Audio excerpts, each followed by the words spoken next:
What's happening? What's going on? What's going on? Yeah, what's going on?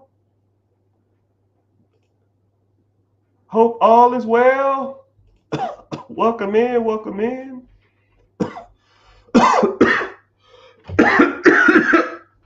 Welcome in from all social media platforms: Facebook, YouTube, Twitch, Instagram, Facebook, X, Twitter, whatever you want to call it, TikTok. And yeah, I don't know what we're going to talk about today, but I'm glad you're here. So I guess let's talk about evaluating businesses or buying businesses, because I guess that's the subject we was on. I was, discussing with an individual earlier about selling his or her business, and they was wanting to know what it's worth. And the individual said, "Well, is a business worth more or less contingent upon the town and the equipment?" And sometimes the answer, most times the answer is no when it comes to the equipment. The equipment should be included in the asking price. The equipment is just part of doing business. Sometimes people will factor in inventory. So if you had to maintain, say, if you wanted to buy a sub shop or a donut shop, or say you wanted to buy a restaurant, and that the food or the supplies you have to buy from the owner. They won't include the inventory as part of the asking price.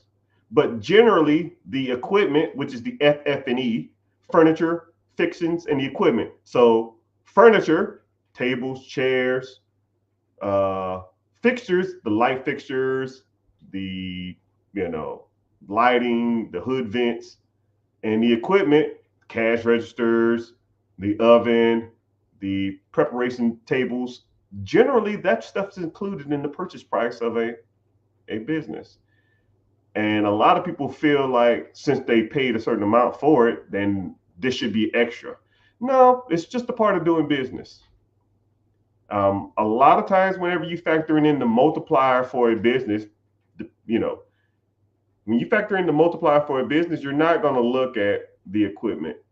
Generally, you're not going to factor in the inventory either. It's pretty much the asking price versus the seller's discretionary earnings, SED or SDE, seller SDE. That's pretty much what defines the multiplier. And the crappy part about it is, I've seen certain industries go for a ridiculous multiplier, and I've seen the same industry go for a super buyer friendly multiplier. So it's really subjective to the seller and the buyer. A business is like anything.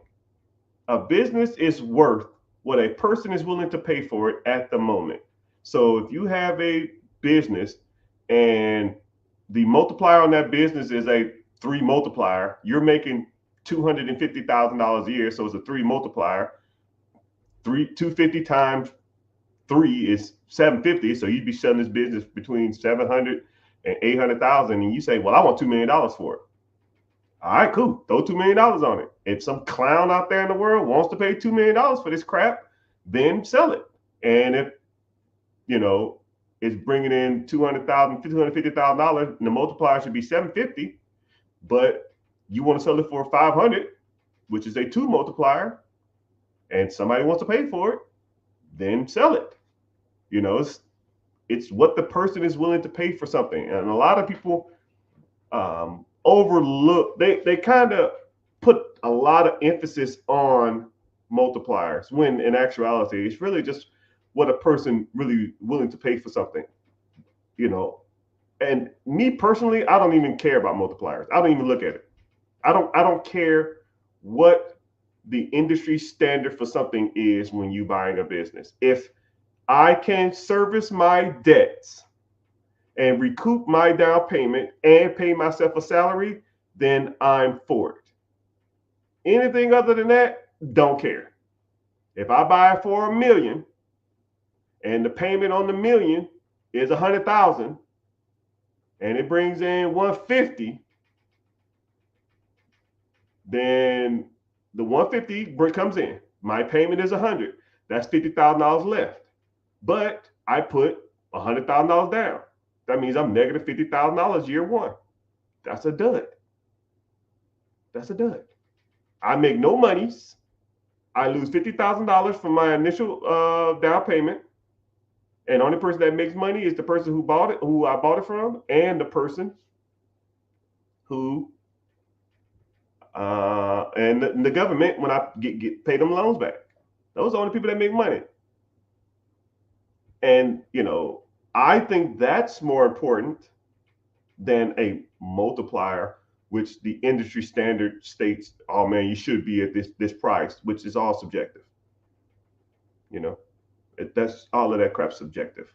So whenever you are evaluating a business that you want to sell, you need to understand that yes, you do want to make money, but the person who's buying it wants to make money and be profitable and have a living off of the business that you're buying.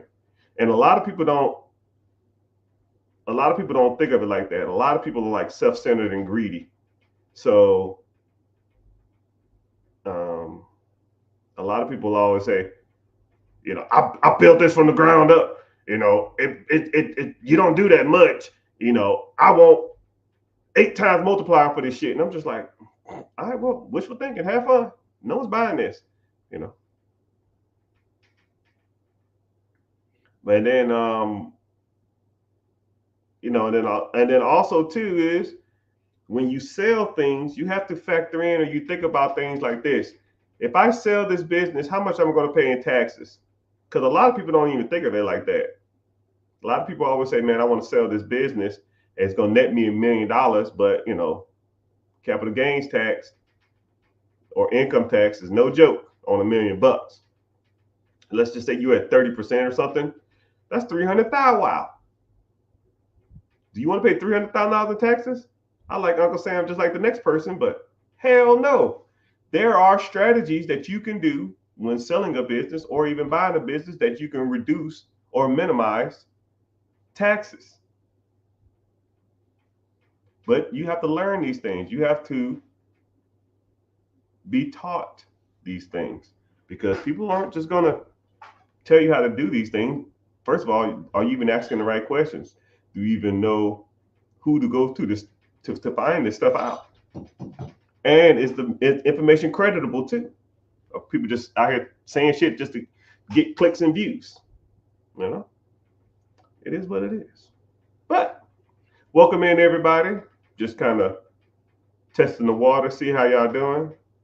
YouTube checking in. If y'all are on any social media platform, let me see who we got in here. Got a couple of people from YouTube, a couple people from Twitch.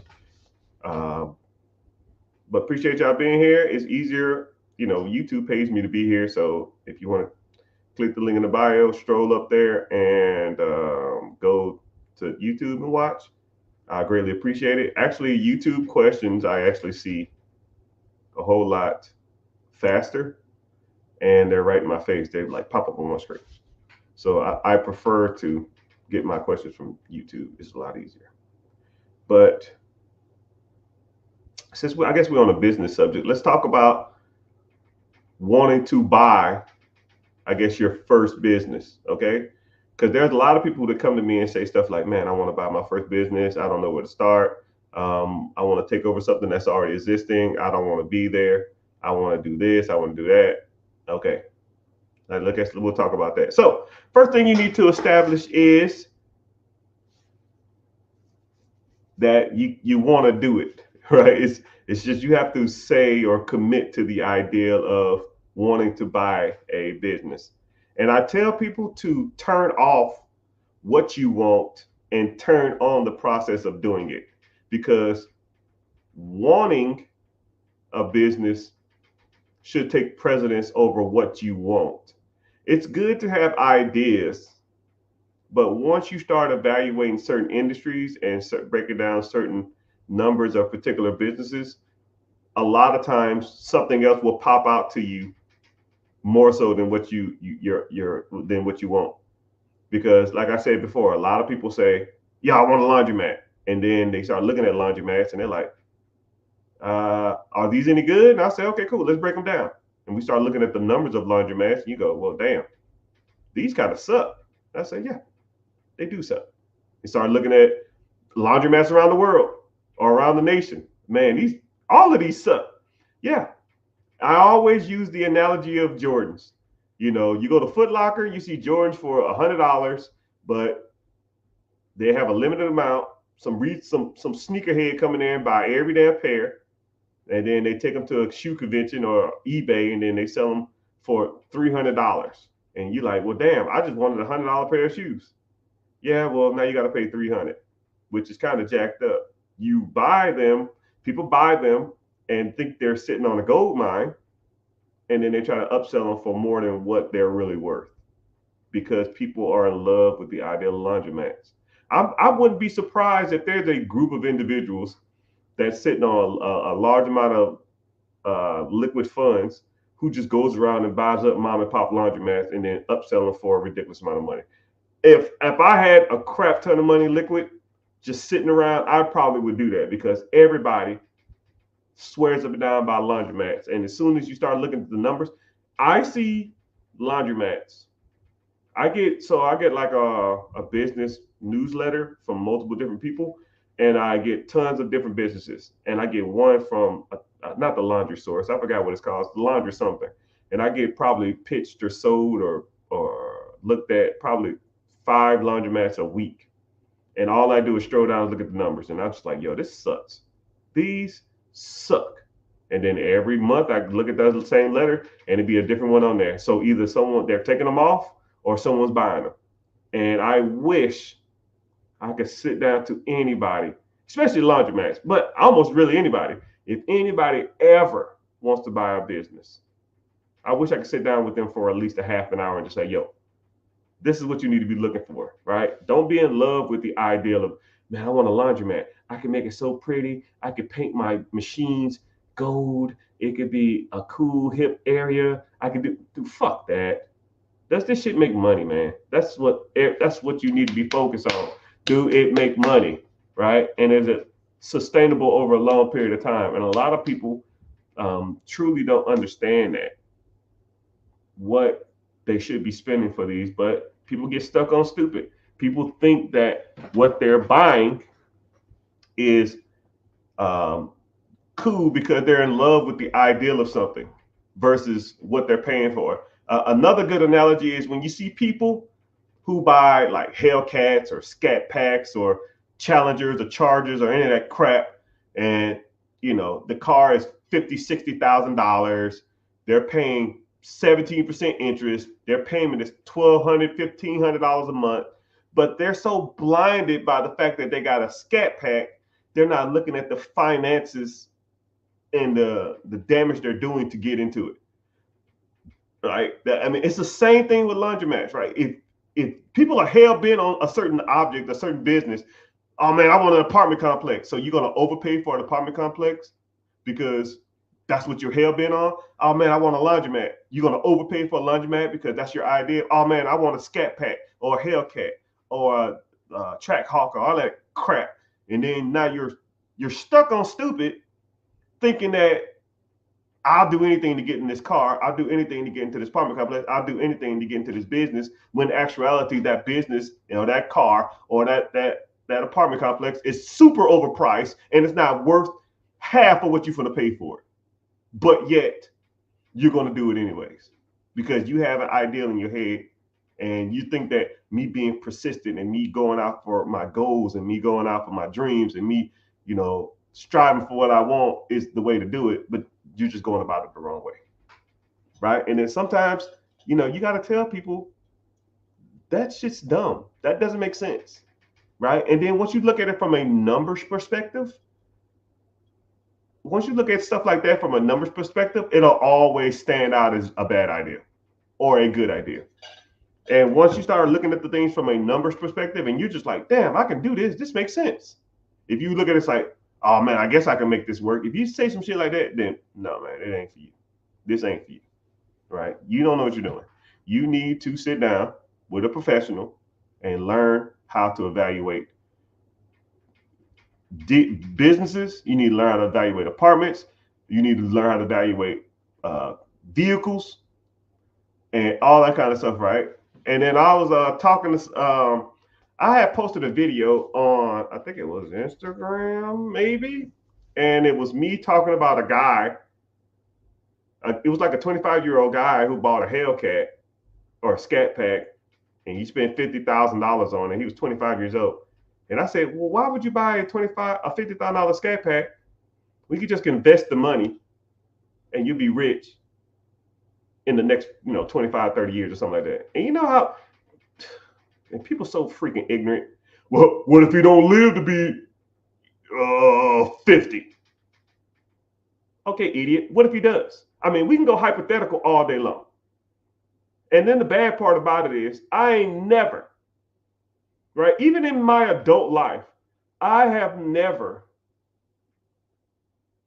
not is a double negative, but I've never looked back on something and been like, man, that experience that I overpaid for was totally worth the money I spent on it. Not ever.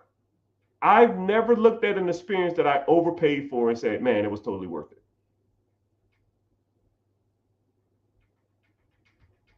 I can't. Every car I've had was not worth it.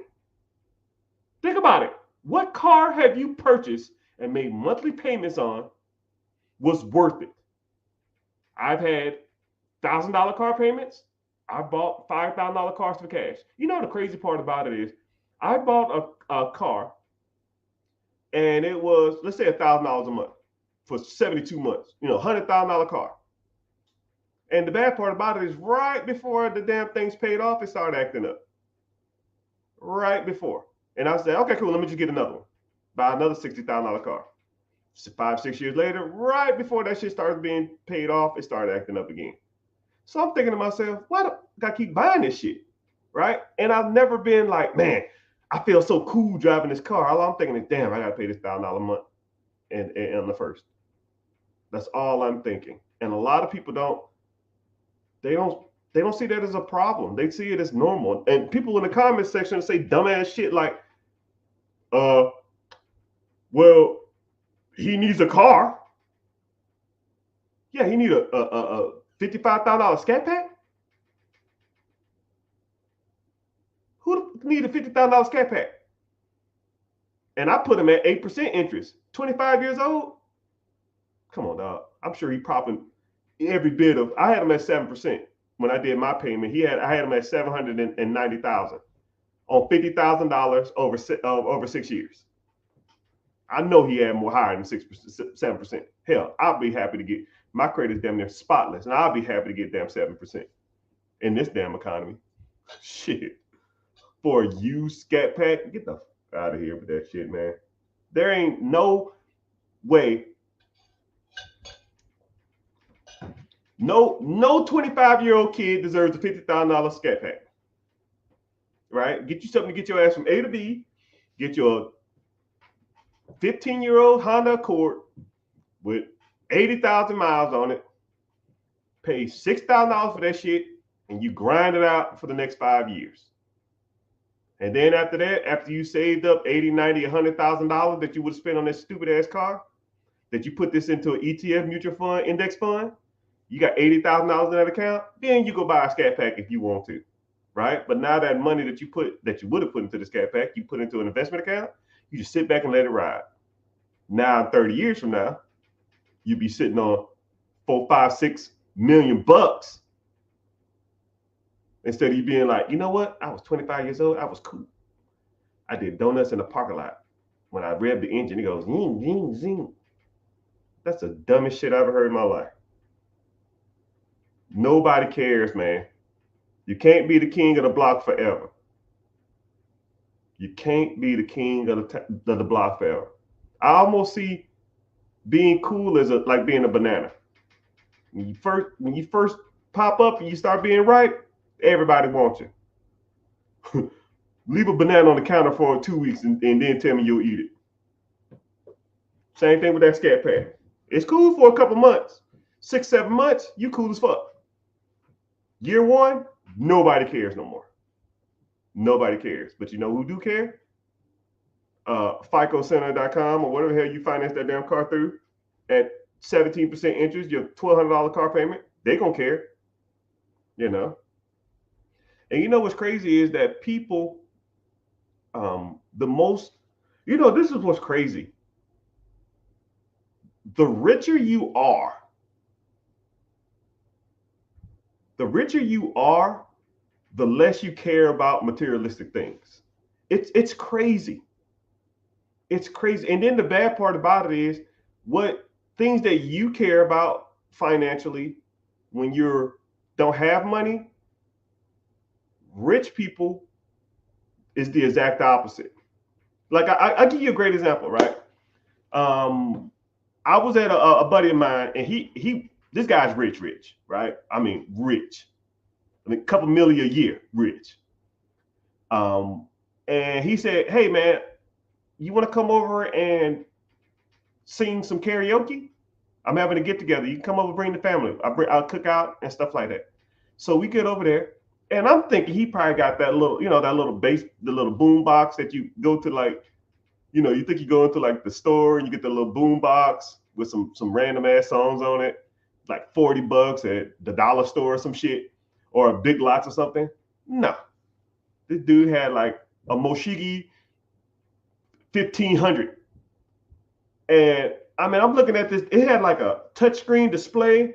The pedal was freaking this wide. I mean, it was huge. It came up to my damn lap. It had mics that had retractable cords. And I was like, "Hey, man, this is the nicest karaoke machine I've ever seen in my life." He said, "Yeah, man, I really wanted the nice one." And then it hooked up to the screen, and then the words popped up on the screen at the display, and it was touchscreen. You could stroll through different songs, different genres, and stuff like that. It had built-in speakers on it, and then it connected to the TV via Bluetooth, and the words read on there, and then it would have like people dancing to the words on the screen. And I was like, this is the freaking nicest karaoke machine I've damn never seen in my life. So I sat back and I took a picture of it and I Google searched it. That shit was $4,600. $4,600 because he wanted to sing karaoke, you know? And it's crazy because, I mean, it's just a different level, right? The car in the parking lot was a damn Honda Civic or something. Had a damn, 2020 Honda Civic. Probably spent no more than 12 grand on that shit. But the karaoke machine was 5 grand. But when you got it like that, your priorities just a little different. When your priorities are different, you invest in different stuff, right? I don't know. That's just what he wanted to buy. But, it's all good. Just $4,600. Hope he's not watching. If you watching, man, comment, say, yo, tell me how much you paid for it. If you are watching, which I doubt. Because I'm curious, because I did look it up when you wasn't looking. And they said $4,600. They said it was 2 models. I think you had the Mac Daddy one. It was between like 35 and 46. What it is. All right. Anyways, enough of that stuff. Yeah, so from my personal experience, a lot of rich or wealthy people they don't splurge on cars. It's just, unless you're really into like supercars and stuff like that, like they have daily drivers, and it's bullcrap. Like my daily driver is a Honda Fit, 15 years old, 80,000 miles. I drive that shit everywhere. Do I want to drive the nice cars? Nope. They suck on gas, and I don't want to scratch them. If I go somewhere nice, drive a nice car. If I don't, okay, cool. I'll sit in the garage. I use my sister as an example too. My sister has, not bragging, maybe comically $400,000 worth of cars. and she has a 2008 Honda Accord. She drives everywhere. It has it's ashy. It has sun stains. It has a donut, two hubcaps. It's like three different colors. $400 to $500,000 worth of cars, and drives the Honda everywhere. Right? She go to an event, she'll drive the nicer cars. But why? It's crazy. It's crazy that you can afford the stuff and you still don't even want to use it. It's just, I don't know. It's just weird. But anyways, man, I'm on a rant. I don't want to hear that. Okay, so cool. Well, what's going on in y'all world, man? I gotta get off here for a meeting here shortly, so I'm not gonna stay here too much longer. So what y'all got going on? Uh, so how y'all doing? What's the word on the street? Because you know, I'm only as I only know what y'all tell me because it's so, out here it's so weird. But I don't know. I don't really. I'm kind of out of touch because I really don't talk to a lot of people. I don't know what's going on in the world. I know it seems like everything's like a struggle and everything is like harder than it is, especially it being like, and it seems like the country's always divided with politics and the have and have nots. It's kind of weird, right? What is my day job? You must be new here.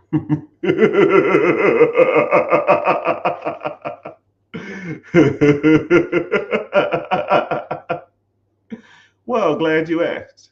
Um, I used to be full time active duty military. I did that for 21 years. I retired.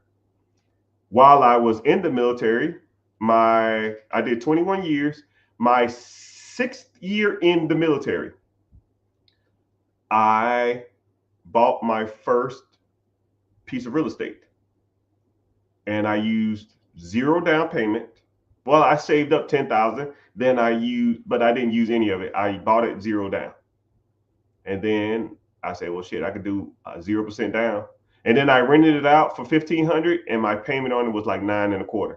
So I was making 575 a month. I was like, well, shit. If I did it once, I can do it twice. Bought the first, second property, then I bought my third, I bought my fourth, and I spent the next probably 5 years buying up pretty much any and everything around me. So once I did that, I started making more money buying and selling houses than I was being in the military. So what I did is, because the military doesn't like you to, they don't like conflicts of interest. So for example, let's say if the military is paying me, the military was shit paid, right? Let's say if I was getting paid $2,000 a month or $1,000, $500 a week or something like that. $2,000 a week or $2,000 a month. That's, I don't know, $24,000 a year. And let's say if I, $2,000 a month. Let's say if I had 5 rental properties and the 5 rental properties were paying me $400 a month. That's $2,000 a month. So 5 rental properties was paying me the same amount of money as being in the military. And let's say if I sold one of those properties and I profited, 40 grand or 50 grand. Well, shit, I made twice as much in one sale of a property from a flip than I would in 2 years of military service. So after I just kind of got a hang of that, I try to keep my money silent. You know how hard it is to be making more money than pretty much everybody on your military establishment, and you really can't say shit about it because they'll kick you out or they'll say something, and people judge, man. When people are making $24,000 around you, and your sergeant or your majors or your captains are making 50,000, 55,000, and they coming in with their nice little shiny trucks, and I'm pulling in with better cars than them, making 3 times as much as them. I'm bringing home 100 grand a year. People start to hate, and they start talking shit, and they always got something to say. So I came to the realization that I got to keep this stuff on the under. I just never really talked about what I did. And then I started kind of hiding my income. I started driving shit boxes because people hate it. Especially when they say, you know, yo, man, I know you make money because the way you talk, how much you making? And if I kind of gave them a little synopsis, then they start judging me. People are your friends until they know that you're doing better than them, than your enemy. Ooh, that's a quote. Woo! I could put that on a t-shirt. People are your friends until they know you're doing better than them. Now they're your enemy or they envy you. No lie detected. Bars. Because people are happy for you. People are rooting for your success, but people really don't want to see you succeed. They're saying, hey, man, good job. I see you on the podcast. I see you on the lives. I see you on the TikToks. You really be talking about that stuff? Yep. How much money did you make doing this? Last month, I don't know, 27,000. Get the fuck out of here. Show them your bank account. They don't fuck with you no more. Or then they'll start asking for money. Oh, give me a, why don't you? Or then they'll start telling you what to do with your money. Well, you drive a piece of crap Prius. Or you drive a 4x2 pickup truck with 4 different colors. Or man, you drive a Honda. Why? I know you can afford it. Stop being so cheap. But you shut up. I don't tell you to do with your money.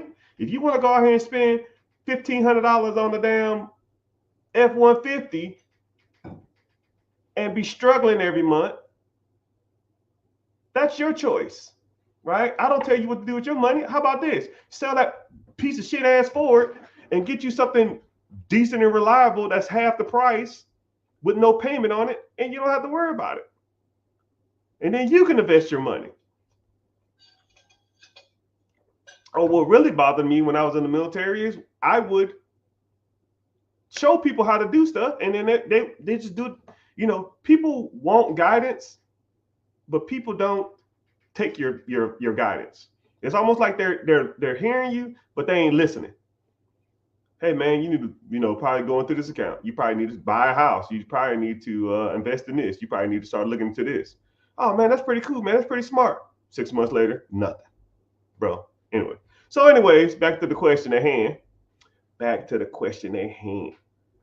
I was in the military for 21 years, served multiple wars, lived over all different places. Oh.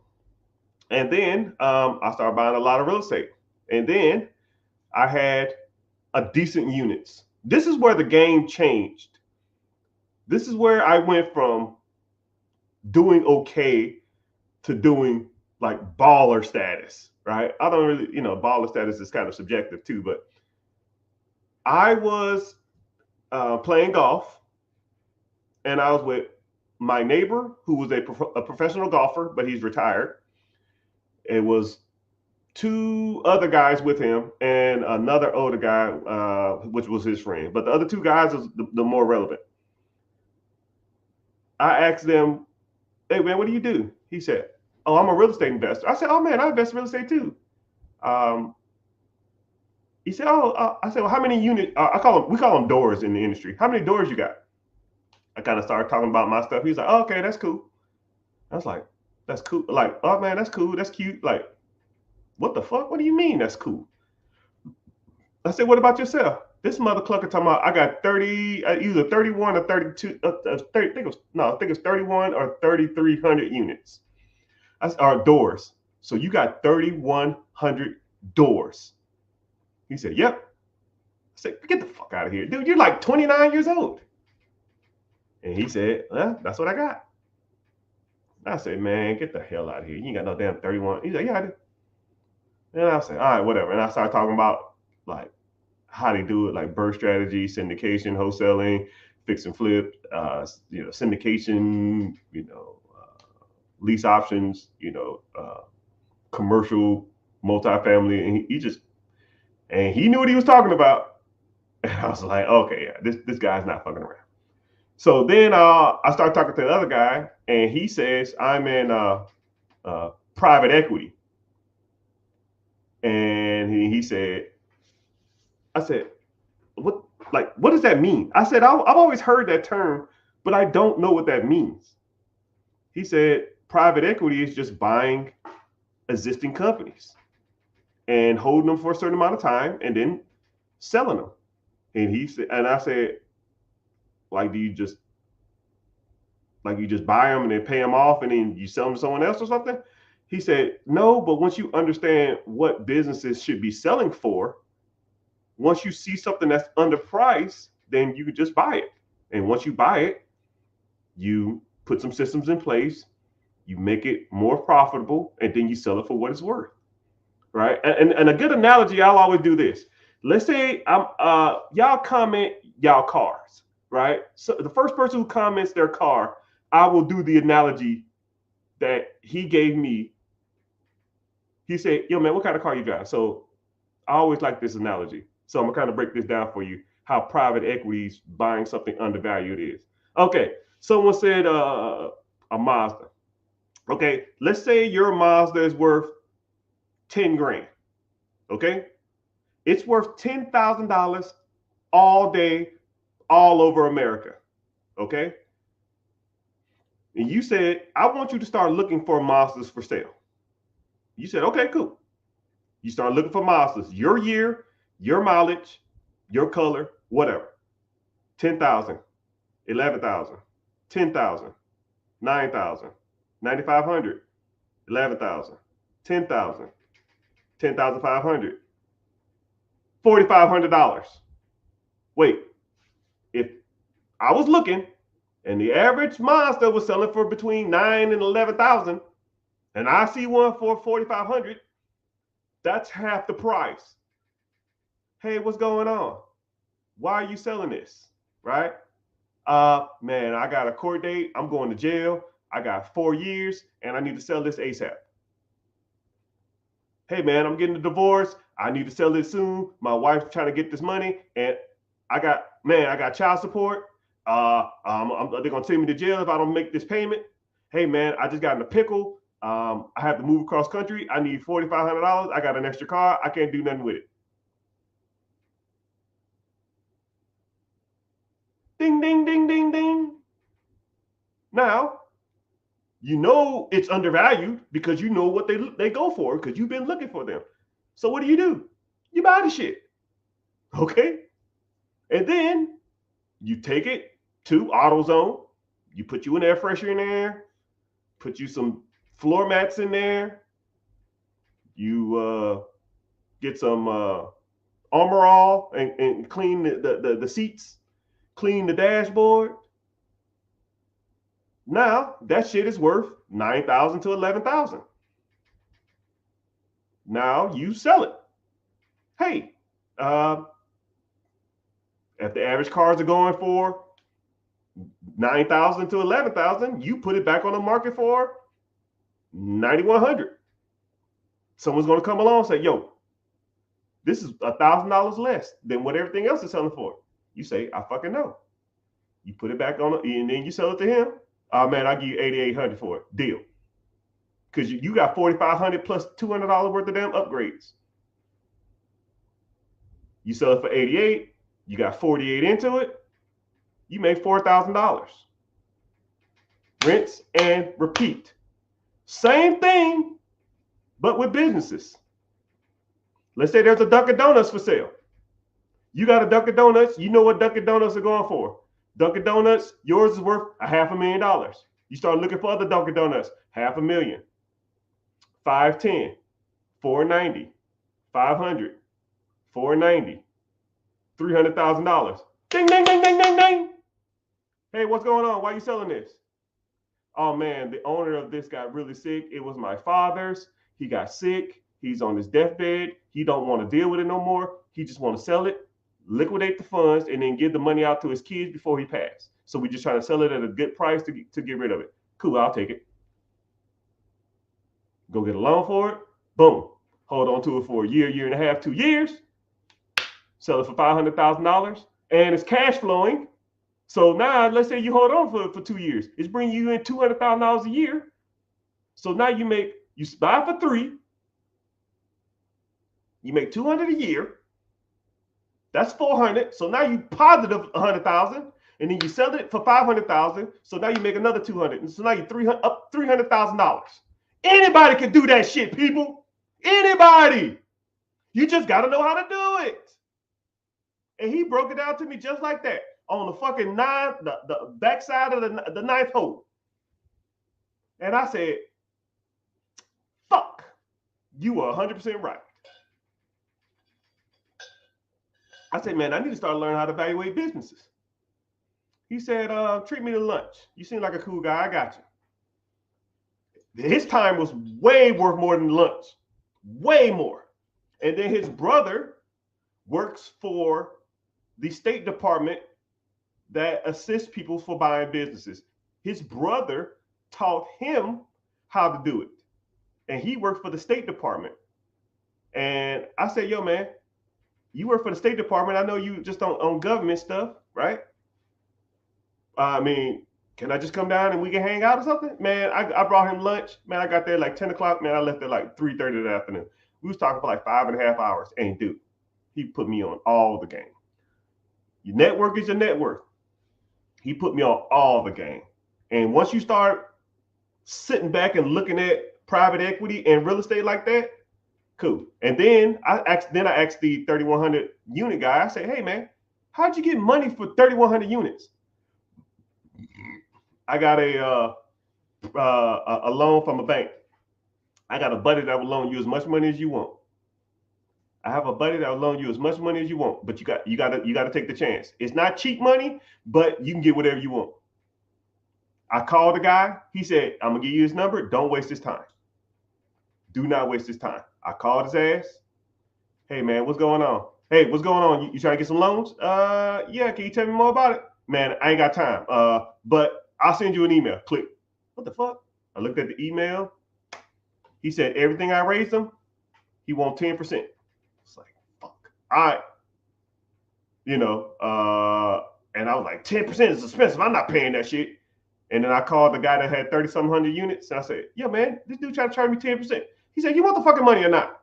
He said, I'd rather pay 10% of it something and have the money, and then I can put that to work, or have 0 of 0. It's your choice. I said, you know what? Fuck it. I don't care. And then I sat around. I tried like, yeah, I can just raise capital cheaper than this. I tried it, and I said, I can't do this. So then I used the guy. I called him and said, yo, I'm ready. Let's just do it. I don't give a fuck. Man, it was like 3 weeks later. I had $127,000 in my account. And I said, let's go.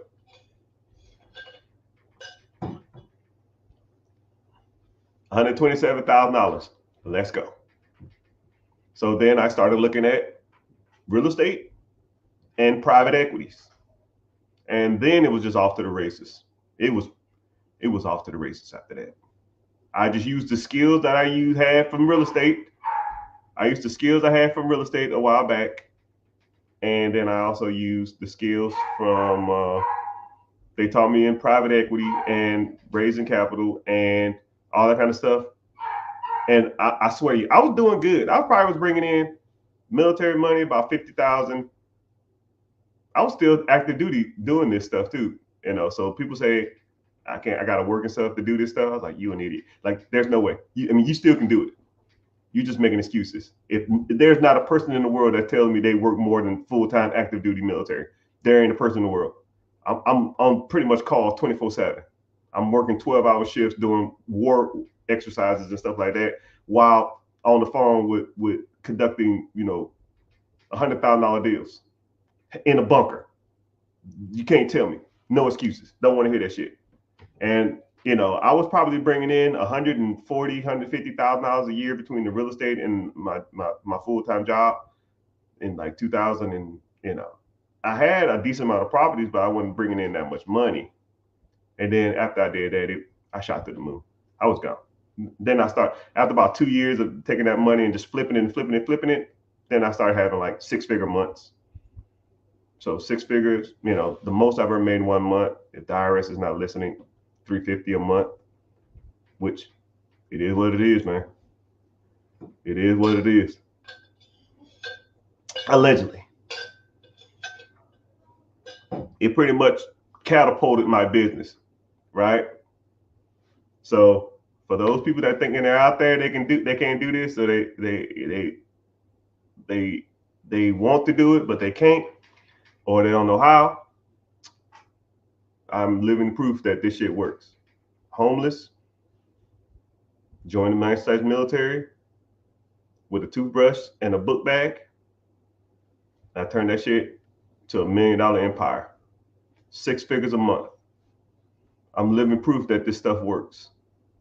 I'm living proof that if you knew what you were doing, you had access to the material, you had access to the know-how, you had access to the capital, you can make it work. You just need to take action. So there's a link in my bio. I'm having a free class that's coming up. I actually have a meeting here now that I'm going to go to and, talk more money deals, because that's what we do around here. But if you're interested, click the link in the bio, join the free class. But if you're not, oh well, I'll be here waiting and just sitting here doing my own thing, stacking all this money, because there's a lot out here. You just got to go ahead and get it. But I appreciate your time, everybody. Thank y'all for being here. Make sure you're following on Instagram, Facebook, Twitter, Twitch, all those social media platforms. Thank you for watching, and hope you found value in this. I hope you're inspired, and I hope you go out there and pursue your dreams. And if you need help with those dreams, you always got a buddy. You got a friend in your boy.